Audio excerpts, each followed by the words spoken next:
Esports on Air. My name is Feister and I'm the Wicked Art Witch. And today we have my co-host, Ernest Hernandez. And tonight we have a very, very special guest. I'm pretty sure a lot of you guys are excited as well to learn more about esports. And not only that, today we are going to discuss one of the biggest events in the esports industry. Okay? So Ernest, how are you? Magandang gabi sa'yo and long time no see. Kahit dito lang tayo nagkikita ngayon sa ating mga screen and it's a good chance for us to catch up as well. Grabe, alam mo, sobrang excited ako because for the past months, mas namulat ako sa esports kasi wala akong ginagawa sa bahay.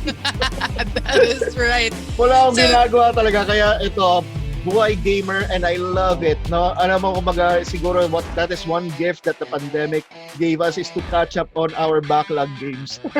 That is right. As much as we miss the courts, you know what? We don't really mind just staying at home, being safe, and of course, entertaining ourselves with amazing games. So for all of you guys watching right now, feel free to share our live stream and you know what? Para dun sa mga interesado, nagtataka, ano nga ba ang esports? Ito na ang show na para sa inyo. Ayan. So, Ernest, today, as we mentioned, we have naantay mo. Di ba? Excited ako. Oo. Ayan. Grabe. Pinag-uusapan pa lang kanina, sabi ko, grabe ito, ganda nito. Inaabangan to, kahit may pandemic, patusin pa rin. Siguro. Guys, every year worth it ang pila, worth it ang pagod, ang gutom, worth it yan every year. So right now, please welcome our very special guest. He is the business development for Goliath. Please welcome the dashing Christian Go! Hi everyone, good evening. Thank you for having me tonight. We were very excited nung we received the email from Ernest that you guys wanted to have us Goliath here. So we're very excited, and as most of you might know, so Goliath is the organizer of the annual ESGS every year. Siguro to give everyone a little background, I'd like to think that ESGS is one of the largest conventions, if not the largest gaming convention here in the Philippines. Usually sometime around 3rd to 4th week of October, and talagang nakalatag yan sa calendar. Even before I came into Goliath, I was always a fan, and now I'm a part of it, and it's a fantastic thing. He's the man, you guys. Yeah. He's the man. Yes, Mr. ESGS, if you know what I mean. No. Mr. ESGS Junior kasi si Mr. ESGS si Jobber Jobber. pa rin. So siya yung he's the esports main man. Tapos siya yung junior. Gusto mo yun, junior? Oy, alam mo, palaging when I first came in, tapos medyo maiksi pa yung buhok ko. And then I was wearing glasses, pares kami singkit ni, di ba, ni Jobber. Palaging parang sasabi ako si Jobert Jr. kasi malakas boses ko, masalita din ako. So parang medyo similar kami in that trait. Napansin mo. So it's fitting talaga may junior.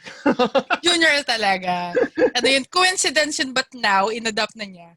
O, di ba? Mr. Fabulous na din siya, parang si Jobert. At saka niyakap niya na yung junior na palayaw. Diba? Powerful. I love it. Ayan. So for all of you guys who are wondering what is ESGS, this is Esports and Gaming Summit. So every year, I'm pretty sure you know someone who's actually excited na umattend ng convention na to. Including me, of course, yan, around October yan. So nag-iipon na talaga kami. Marami nga mga sale na gamit ng PC, peripherals there. Mag-name drop ako yan, mga Logitech or if gusto mo na mag-upgrade ng mag-upgrade ka ng gaming laptop, bili ako ng Legion. Doon yan guys kasi they have not only amazing tournaments na inaabangan mo. So if you guys are a huge fan of esports, andun maglalaban-laban yung mga favorite teams mo, mga pro teams. Not only that, you guys will actually interact with mga gaming enthusiasts like you. Lalaki yung yung yung friendship circle mo. So you actually will interact with people na has the same passion as you are when it comes to gaming.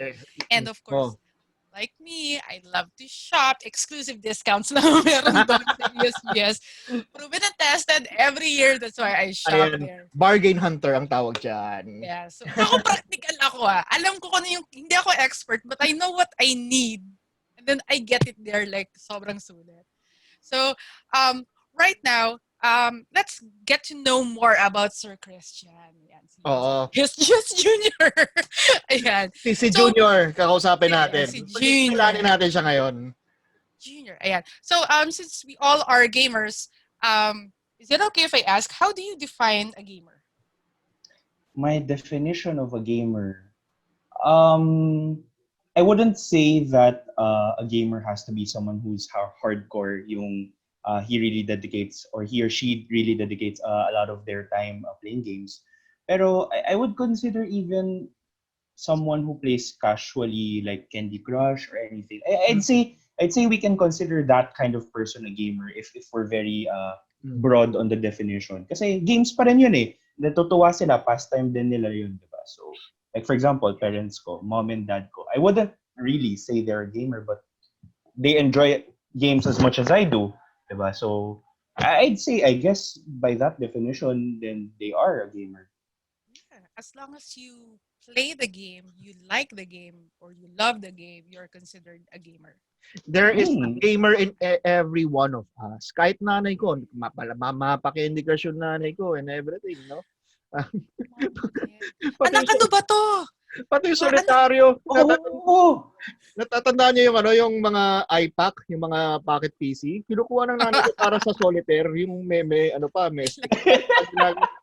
Diyos ko, yun talaga. Yun yung talagang yun yung ginagamit talaga niyang mas nainganyo siya kasi hindi na siya kailangan magbalas. oo, tapos yung mami ko, anong nangyari? Mawala ka ng hearts. Oo, diba? Ano bang gagawin? Bibili ba ako? Ano yun? Gold? Oo, ano yung coins? Ano yung... But it's so nice kasi like me, it's a good time out for me. Life is very busy, pero for me, I really love playing games. It's a good, sa akin pang balance. Sobra. Ayan. So It's a stress reliever. Talagang, it is. Oh my gosh, you guys. when you get home, aside from seeing your pets, no, yan yung unang bubuksan mo. I have like Kakain ka 4 muna, turtles. no? At tsaka when you have a free day talaga, no? When you have a free day, parang sinabi, okay, I have the entire day, so I can get really far in the game that I wanna play. Diba? Ikaw, Christian, what is your we wanna know, what is your first game? My first game was Super Mario Brothers on a family computer. If Oh my God. I remember. Oh! Palo, tapos tapos tanggal, tapos kumalabo ulit, palo ulit. That was my first game. I remember distinctly because before when I was a kid, my parents would be a bit more strict on studying and stuff. So pagkatapos ng quarterly exam, palagi, I'm so excited to go home because after the quarterly exam is the only time I'm allowed to play games and always naka-ready yung family computer sa bahay. Super Mario right away, right when I get home. Oh my goodness. Ano ka rin pala, no, kapag may klase, bawal ang games. Oo, ganun eh. Siyempre, that's how And you know we're why? brought up, di ba? And you know why then? Kasi most of the television sets before, no, they share it, there's one television set in the house. Right, Lahat ng bahay may right. television set. So the way that for parents to shut us up, walang games hangga't hindi tapos ang pag-aaral mo. At least sila solo nila yung TV ngayon. TV. Buti nga sa'yo, studies lang. Ako, studies and siesta. Pag hindi ka nag-siesta, you're not allowed to play. So, kailangan matulog ka. Oh my gosh, naisip ko nga, oo nga, no? So, kung tulog ako in the afternoon, they're playing. Oh, tricky. Pinapanood na nila yung mga Analuna, mga ganun. Oh my God. Ganun, di ba? Yun, kaya hindi na, Napaghahalata ni edad natin. kaya pag kapag nag-games ka ng after, hindi sila makakapanood kasi you don't have your own TV pa eh. 'Di ba? Unlike ngayon, may every room right now has a TV lumalabas, 'di ba? That's true. That's Oo, true. kaya ayun, tapos sinasabi nila nasisira yung TV dahil sa games. Oh my gosh, and your eyesight. Oh my Oo, gosh. Oo. Hindi pwede malapit ha. Kailangan malayo. May distance. May measure stick oo. pa. Yan, Pag talaga. malayo ako, hindi ko mababaril yung duck. Ay, may ano yun ha, yung bulb trick Dakan? sa duck, alam niyo yun? Yung Ano? yung No. titirahin mo yung ilaw sa taas, I didn't know itatapat that. mo yung ilaw sa yung barel sa ilaw, no? Tirahin mo yon, it will flash, no? Tapos automatic patay lahat ng nasa screen. Oh, what? It beats the purpose of the game. Glitch ba yun? Glitch? No, find it. The light bulb trick. Duck hunt.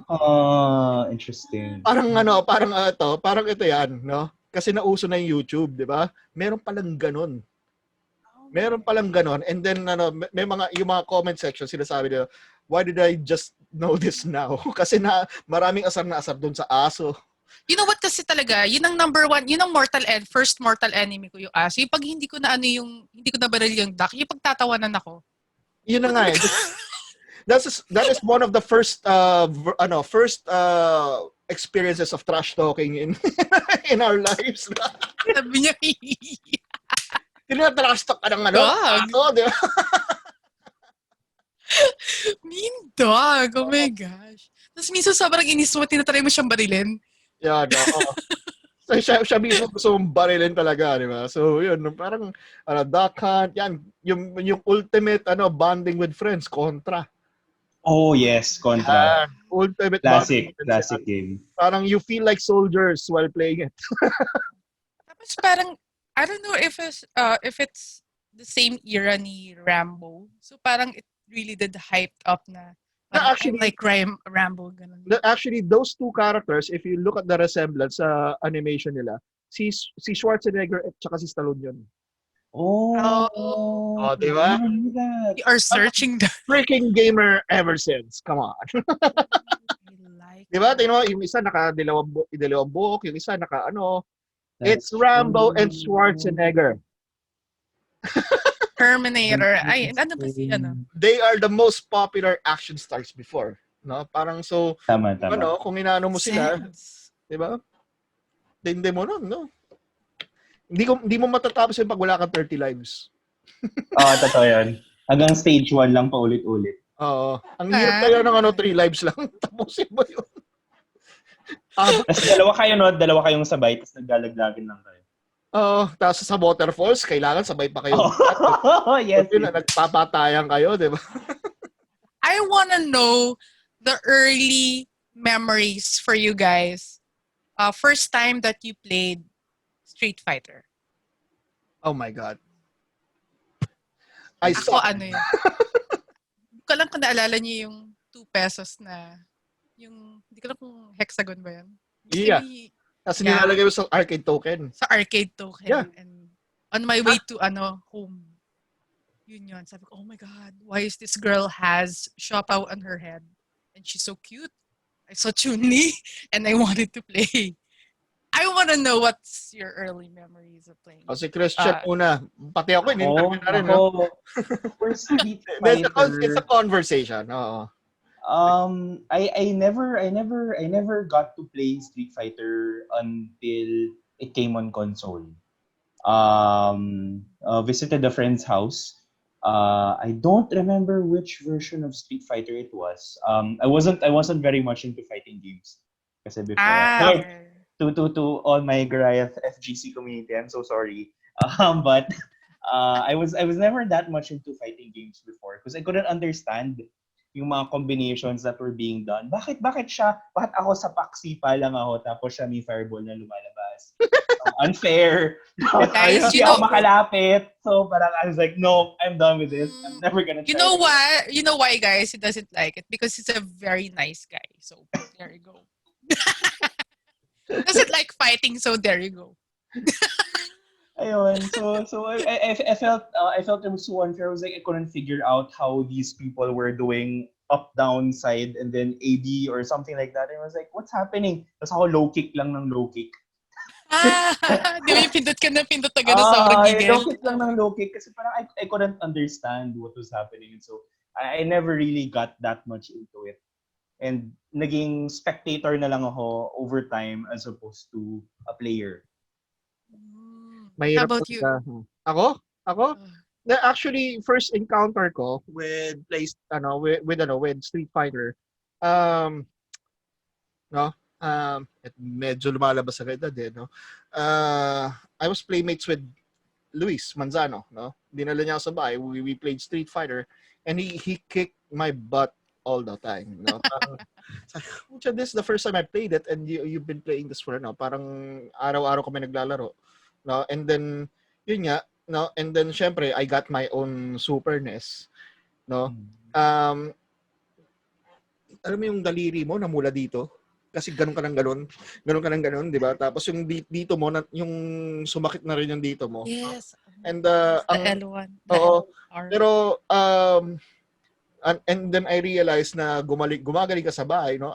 I made it a point na hindi na ako magpapagulpi sa Street Fighter, no. And then yun nga, pati yung yung levels hanggang level 1 to 8 ng Street Fighter, lahat yan tinapos ko yan, no. Yung all characters, ganun ako ka-addict nun, no. Ganyan pala siya magalit, Christian. Oo. Oo, talagang.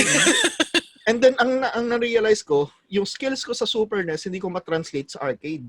So I try to to put my my skills in the sa naglalaro ko Oo, sa kasi iba buttons niya. Because of the fight stick setup. Yeah. Oo, pero sooner I realize mas masarap pala sa arcade stick.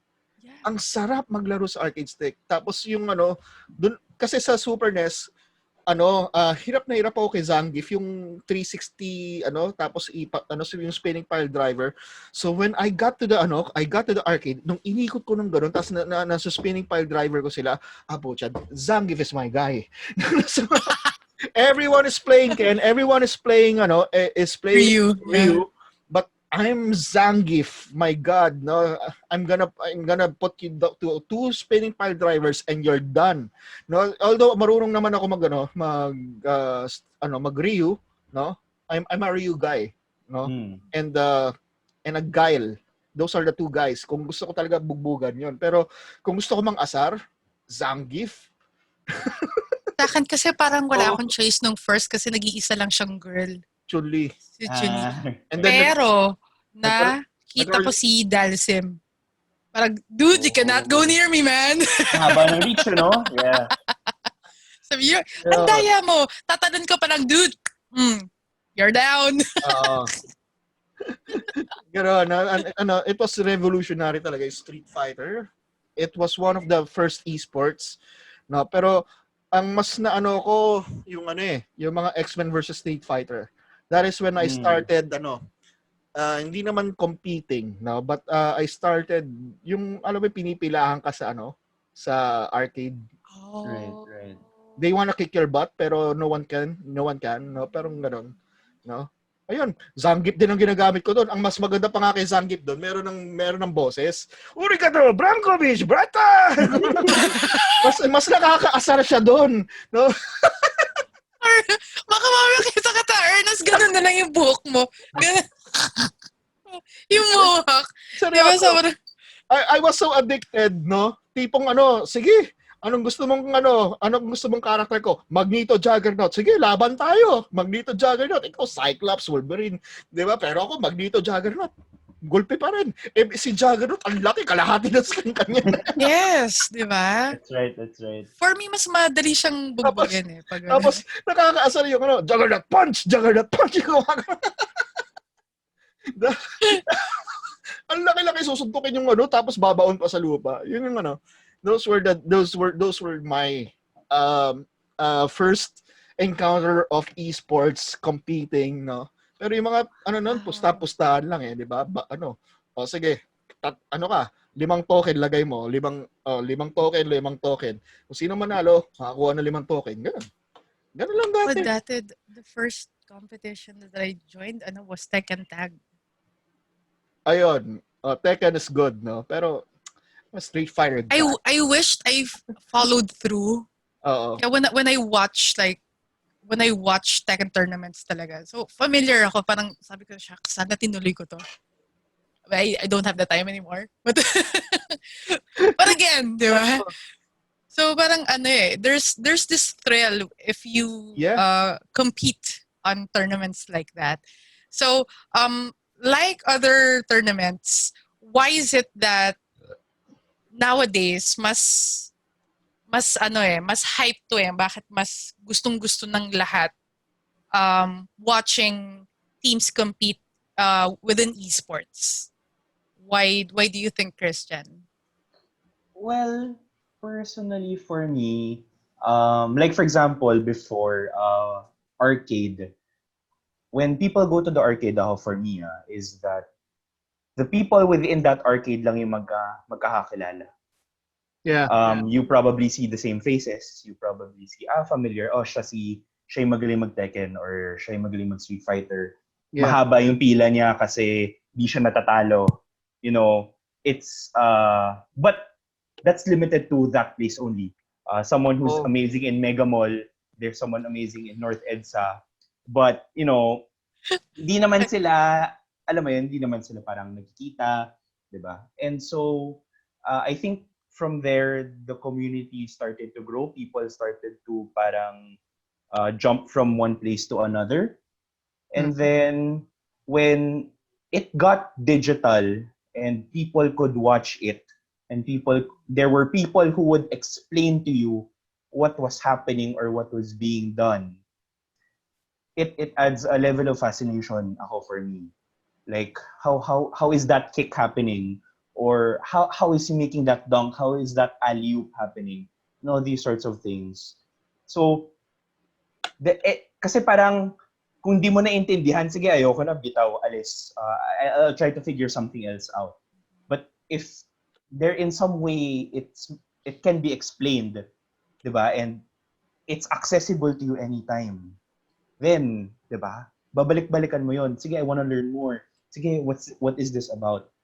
But that added to my fascination when I started learning about the international and Dota 2 in general.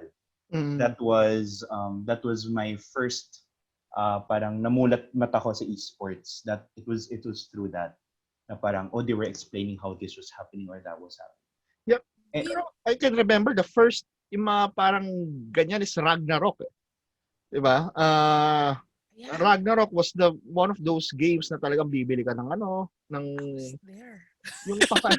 diba? World Bibili Trade ka ng Center. credits, right? Yeah. Seryoso? Pupuyat ka, papatayin niyo yung boss ng madaling araw, tapos kung sino yung makakuha nung wing, evil wing, some of them trade it for real cash. Alam mo, oh my gosh. And when you reach level 99, you can sell your character. That's right. Yes, diba? yes. Daming kumita dyan na yun yung isa sa mga unang pinagkakitaan talaga ng marami. Yung Ragnarok, tapos I think when you level up your Ragnarok character, nung time na yun, mataas ng 5,000. Talaga? 5,000, bebenta mo 5,000. But 5,000 was a lot. How many hours in the internet are you talking about? No? Parang we are talking about puyatan.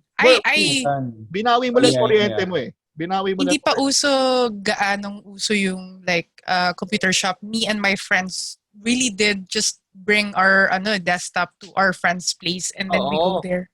Ganung level siya. Para kami ewan. But I wanna say a huge shout out to Sir Ryan. Sir Ryan, he's an amazing Ragnarok player back in the day.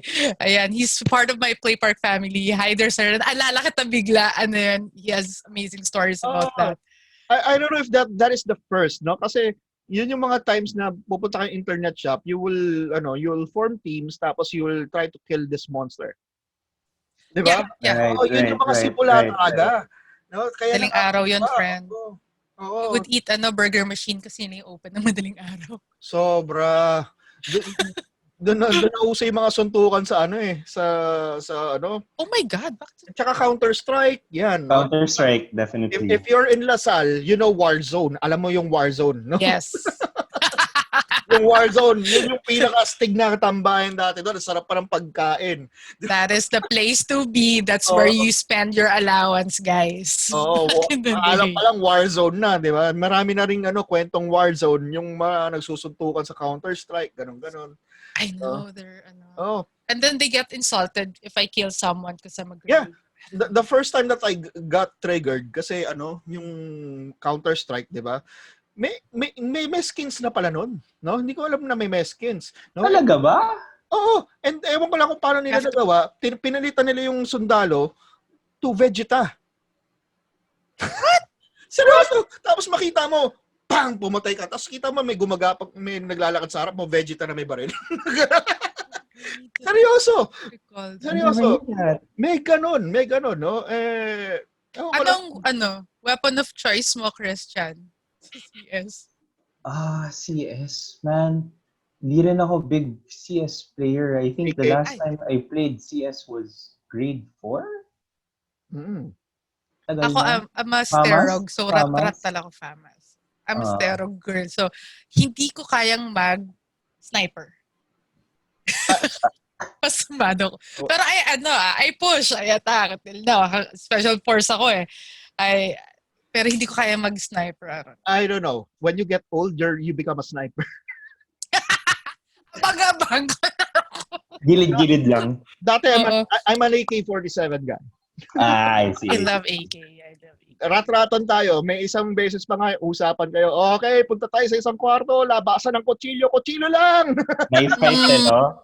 Knife fight lang kayo. Kita mo yun. Knife fight lang. No, ganun lang. And saya noon, those were the days na talagang siguro early 2000s is Right, that's right. Yung esports is coming out.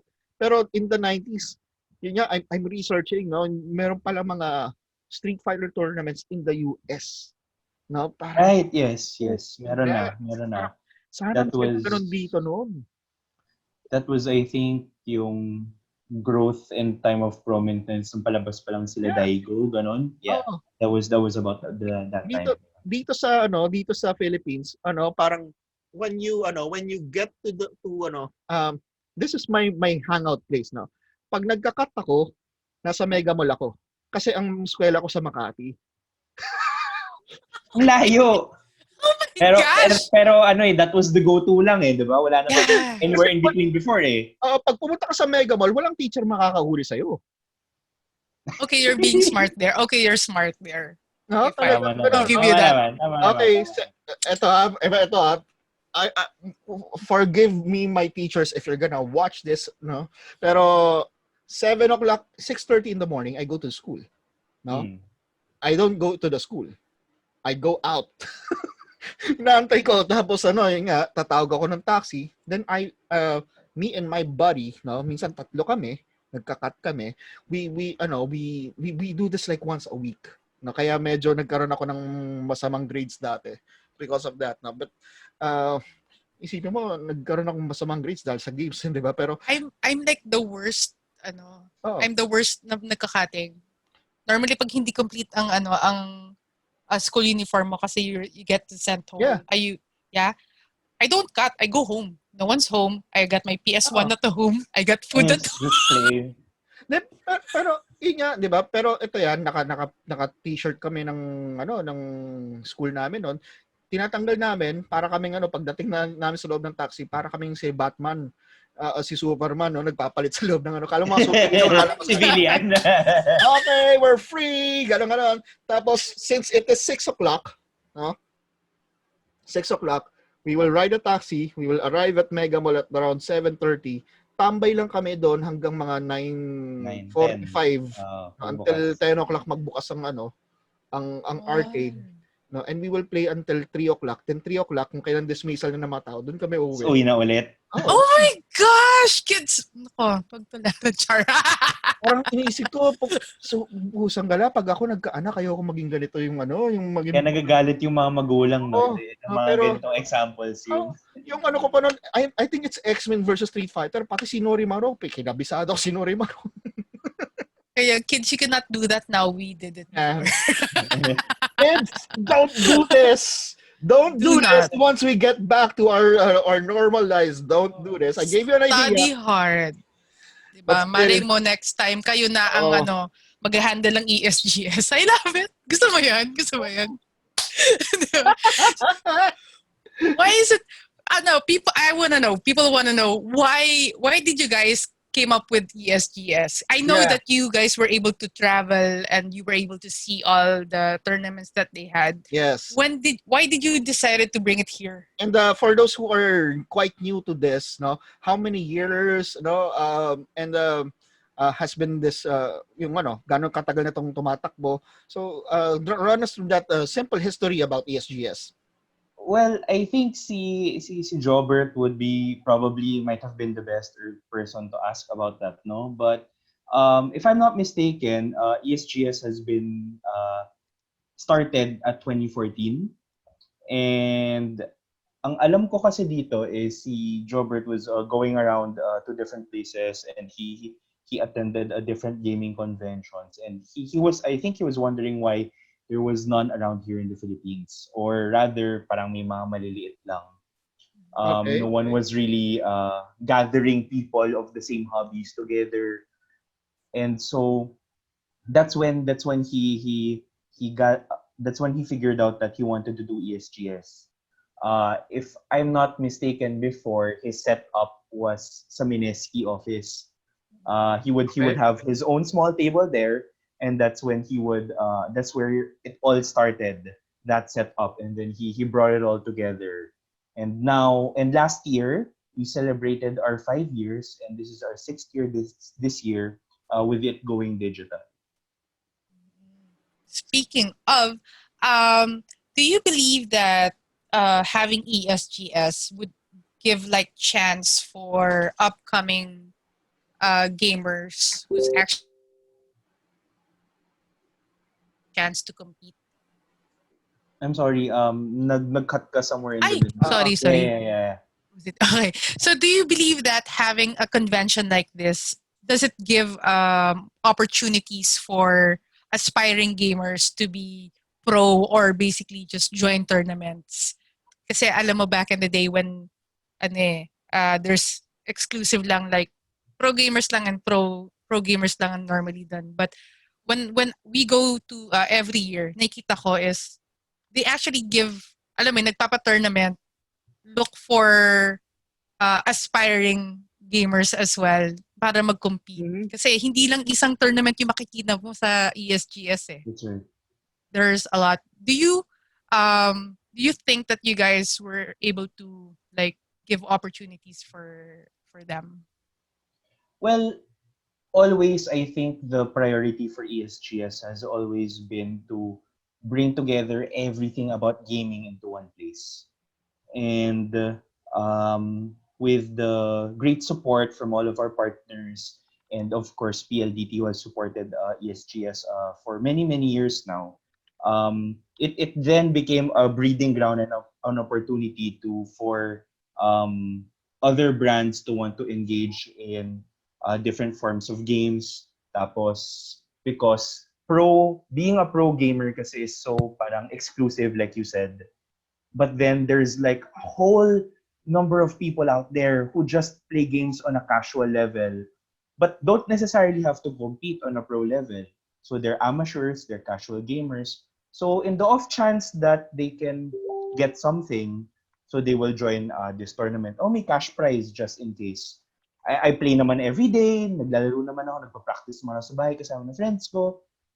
They find out they're good. Maybe pwede silang nag-champion, they find out that, oh, I'm better pala, then maybe they will train some more, get better, and then maybe join a grassroots tournament that might eventually lead to being pro. Pero I don't think parang that was the pinaka main intention of it. Parang it became a product of it. I'd like to think. Um, well, regarding sa aside from the tournaments and all, are we ano pa bang everyone was talking about like I mentioned every year ito yung inaabangan nilang convention now. Yeah. Natakot kami. I'm one of them. natatakot kami baka it's not going to happen, which we totally understand because of course ESGS want everyone to be like very safe. Yun ang priority nila all the time. Even though we had the conventions back in the day, protocols are there, everything's organized. But right now, everything is gonna be digital. So Mhm. we are very excited. We're not gonna go into details because I don't wanna do any spoiler alerts and all. But I just wanna know what are like the adjustments that you guys did during the pandemic in order to come up with a digital. Is it challenging or is it?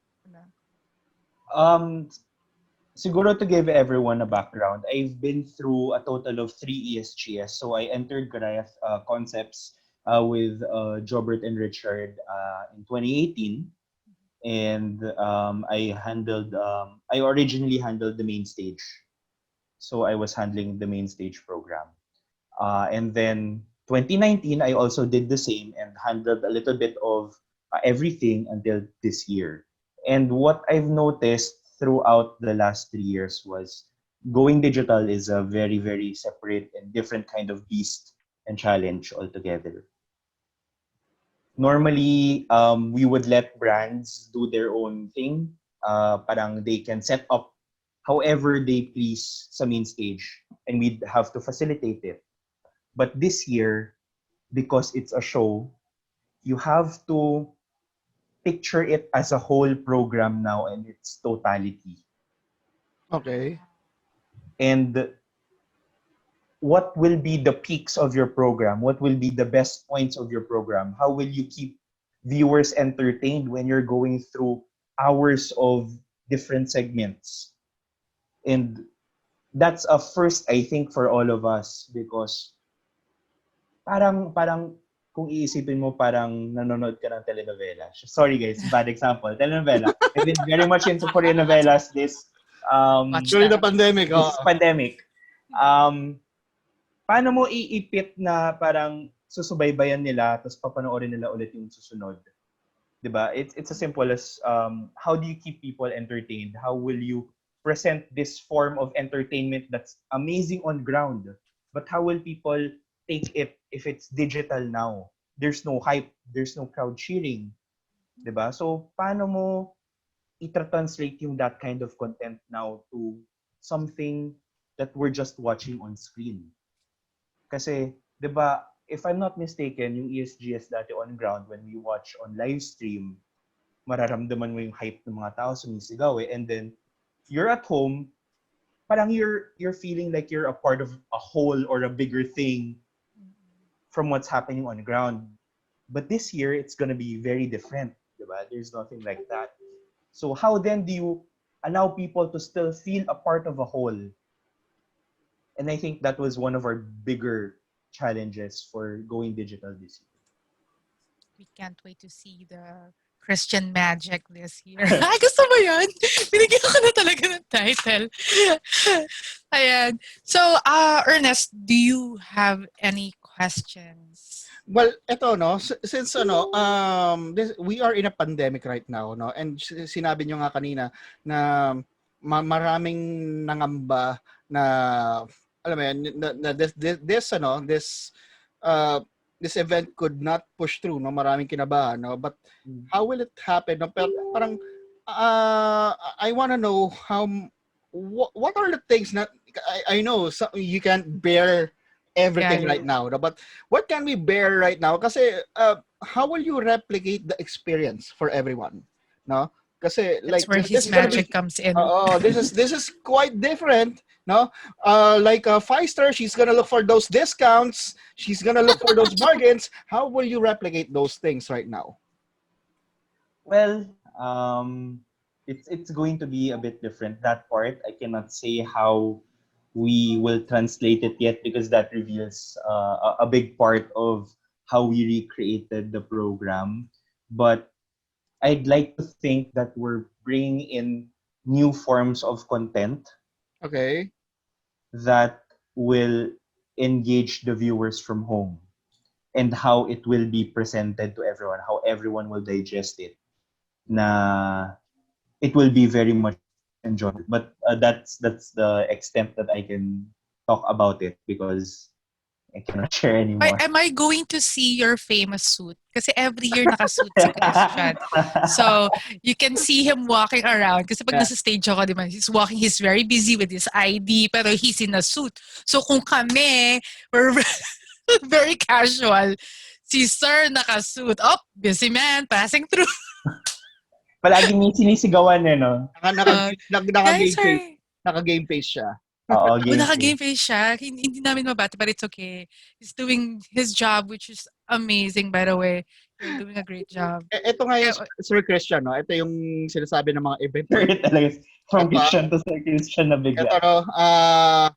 Kasi nga nakasuit di ba? But anyway, this is some dilemma of some organizers. Now, Mhm. how they parang feeling nila sana they could attend their own event not as an organizer. But Yes, I do agree. he says that all the time. kasi ikaw mag-enjoy, you're taking to the people, no? Saying that it's fabulous, it's nice, but gusto mo ma-enjoy siya as a fan, no? But you cannot do that because you're on the side of the organizers. Yes, that's very true. So, yun nga, with that, how do you parang make how do you gauge the level of parang we did good this year. Parang ganun. We Parang, celebrate good. how do you celebrate that though? Parang marami ako nasigawan. We did well. Ay, grabe! Grabe! Hindi naman siya nasigawan. Nilakasan lang niya kasi malakas yung speaker ng kabilang booth. Ganon. Or my voice is not I just want you to hoarse hear right it now. clearly. It means we did good. I didn't shout at anyone. Uy, mabait yan si Christian. Huwag kayong Ayaw nga niya ng fighting games. Ayaw niya nag-fight. Grabe kayo. Hindi gusto lang niya marinig mo ng klaro para hindi na niya uulitin. Nagtatanggal kita, Christian. Nagtatanggal kita. Gusto mo yan. Kaya, di ba? Just want it to be clear. Well, I guess there's two ways I can answer that question. From a very, very business standpoint, syempre we see how much people attended in terms of live stream, how many people watched, what was the viewership, what was the average viewership. You can talk numbers, diba? So all of these account to how successful an event really was. Syempre, you have these KPIs that you set to yourself as a group whenever you set an event. So that's the business aspect of it.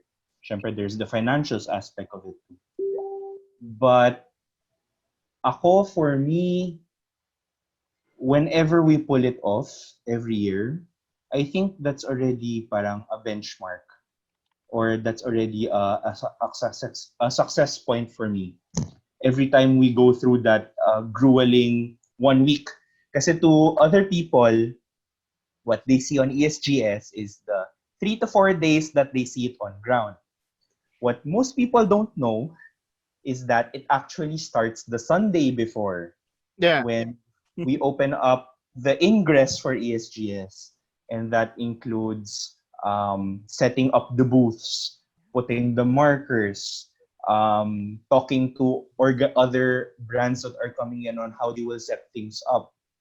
Maybe actually baka we can go as far back as 1 month before pa, when you're booking flights for internationals who are coming in. You know, all these sorts of things that I think can go back to maybe 2-3 months worth of work, that all go down to these 3 to 4 days. And then you finish and go through it, and you receive the feedback from people that they were happy. You could see the smiles of people's faces when they leave ESGS, when your partners tell you that they were very satisfied with the crowd and the engagement they got every year. I think that also counts for as a different kind of measuring of success for us. And ako kasi I'm a very sentimental kind of guy. So in that case, ako yung nagli-lean towards that. Na parang, if people say it was so good, man, those 3 days, what? I told you, kaya pinagtatanggol ko siya if he shouts, I tell you. Yun nga, I understand. I've been on events, no? Organize my own stuff before, no? Do you sleep during those 3 days? No. Oh. Well, no, okay. No would be understatement naman. Pero, uh, Understatement. no. Joke lang, guys. Joke lang. Siguro, It's a no, all caps. No, I know maybe how naman. Maybe. events work. I mean, the preparation pa lang, it's just so stressful up until Yeah. the day itself. It needs to be perfect, and then sadly, sometimes you would encounter like challenges na ng Yes, on the spot, and you have definitely. to keep your cool and then find the solution and then just keep the program running. That's Diba? very, Oo. very true. It's Um, hard. I'd say in a day you get about 2 to 3 hours sleep, and then you have to go at it again. You're the first person in, and you're the last person out. Wow. Yeah, tapos ng event, mga 1 linggo ka hindi makakausap. Oo, Tulog siya for 1 week. it was bad. My God, I remember last year. I was with Oo. 2 of my colleagues, and then nasa isang hotel room lang kami. This was Monday morning the next day. We woke up and we were freaked out that we were late to go back to ESGS. Only to realize that it was already Monday and it was over. Oh my gosh! You Shit, go! guys, late na tayo. Wow. And then biglang, Need it's dog! Monday, it's done. Sige, tulog ulit. Grabe! Diba? Kaya mo Takes a yun, while to Ness? shift Ang your masakit pa dyan sa mindset. organizing yung post-event reports. You have to finish that. No, then you can take Buti your... ka mo na-realize nila na Monday. Eh, paano kung hindi? And Wala then pa they naman. actually... I don't think it's gotten that point na parang nandun na kami. Tapos biglang, oh guys, bakit nagtatanggal na sila ng gamit? Yung 3D designer namin last year, si Zeus De Castro, we were egressing from ESGS. And then this was about 3 a.m. of Monday. And natutulog siya because he's the last person out for egress because he was parang yung designer of the entire team. Natutulog siya and he wakes up and he gets angry at these like guys for tearing apart the setup. Bakit niyo tinatanggal? Ibalik niyo, blah, blah, blah. He thinks he's ingressing. Oh my goodness! Oh So, my so God! these kinds of anecdotes, ganun yung mentality ng organizer mo. Parang you never feel it's really finished until someone tells you, guys, tapos na. Nasa parallel universe Naka-work ka. mode pa rin siya, I swear. Yeah. Diba? Ang hirap magpahinga after. Yeah. Oh my Tapos gosh. yung ingress, sakit pa ng ulo mo dyan, di ba? Yung gano'n. But you get to test the stuff firsthand before everyone. And of course, from seeing Jobert, from seeing you, you guys really do think like us. I really do think everything is so worth it. Just making everyone so happy each year. The most memorable one that I had was last year. Alam mo, you were right eh. You keep on upping the you get to beat the last year's convention, and then it'll be greater again for the next year. So last year I love that. I got to be with sa booth ni Play Park, of course. We had a meet and greet there. We launched the new game, the Club Edition Mobile. And then sa hapon, right? And then I got to host for Legion. And Right. Legion has this booth, Ernest, para siyang slide. Oh my gosh. It was so hard for me kasi gusto ko talaga mag-slide and I can't. Oy. Oh, did you? Did you? No, issues arose from that. I know, I heard. Kasi you can't eh. Medyo ata eh. It's lalo na sa bigat kong to, parang hindi ako kakayanin. I was so really pro hosting. Megan Young was there. Pero alam mo, nagsaside eye ako, parang don't jump. gusto, gusto ko talaga mag-slide. But and again, not only ESGS is just upping up the game, the booths as well, the partners, the brands, pabonggahan din ng ng booths. So you know what? It's really nice. So I have really good memories whenever I go to ESGS. Um, I can't wait for you, Ernest, to experience this one kahit Yeah, of course, digital. of course. Knowing them, this is gonna be amazing. So no pressure, Christian. But anyway, for sure, we're gonna be promoting ESGS for the next few weeks here in Sports on Air. Kaya we wish you all the best. Talagang this is exciting and we're excited for the uniqueness, to be honest. No, kasi everyone right now is in this pandemic. Everyone right now is kind of stressed. But give us that 3 days of forgetting that there's a pandemic right now. No, and my birthday is on October 28th, so you gotta give me something to. Malapit. Sige. Ah, Shout ganda yan, na shout out. segue mo doon. Oh, di Ang ba? tagal Di pa ba? ng birthday ko eh. 35 naman sila. After 3 days, that's mine. You know? Christian, would you like to invite everyone to join us on this year's ESGS 2020? For sure. So this year, ESGS is going to be from October 23 to 25. That will be from Friday to Sunday. So you guys can watch it at the ESGS Facebook page. And then it will be also cross-posted in the GG Network Facebook page, the Grife Facebook page, and the Lovey Facebook page. Stay tuned.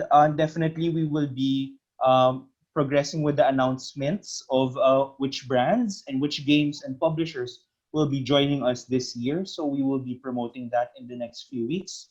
And we're all very, very excited to give you an amazing show this year. All right. Well, Christian, thank you so much for joining us here today on our very first episode of Esports on Air with me and Ernest. And Yeah. once again, for all of you guys, please do follow ESGS on Facebook and Goliath as well, especially for all of you gamers like us out there. Inaangkin ko, Ernest. Yan. Whether you're anyone who just love to play games out there, this is like the perfect event for Mhm. you. We will guarantee you that, and not only that, just do watch out for their announcements. This is gonna be very exciting. I cannot fake this excitement enough. Okay. And the mere My fact na muntik pang hindi matuloy. No, di ba yun yung ano dun eh? they did it for all of us, you guys. So can't wait for. We're gonna be looking forward to this one. So please do watch out for that.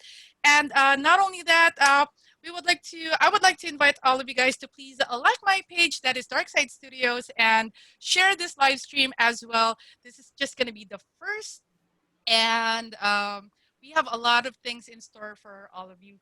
Please follow me on, please like Legion Philippines on Facebook and join our community, that is Legion Philippines as well. Please join me every Wednesday at Legion Game Night. We're giving out a brand new laptop as well. Hindi po sa akin yan, pero kay Legion ang bibigay. Pagdahingan. But it's a fun night. You know what? We're just here to have fun. We're here to take one day at a time, and we're just here to support each other. And once again, we're surviving. So my name is Five-Star. I'm the Wicked Art Witch of Play Park, together with. Ernest Hernandez, please subscribe to our YouTube channel. We're trying to reach 50,000. We will give away something. No, care of Christian. Wala akong Hindi natin bibigay kay Christian. Disclaimer. Just please subscribe to our page, and we're trying to reach 50,000 in the next few weeks. We're on 45,000, and on Facebook, please do like our page so you can also catch who will be our next guest for Esports on Air, and not just for Esports on Air, but also to the other shows of Sports on Air as well. So please click that like button. My name is Ernest Hernandez. Everyone have a Bye. Thank you for watching. Click the subscribe button and ring the bell to be notified with our latest videos.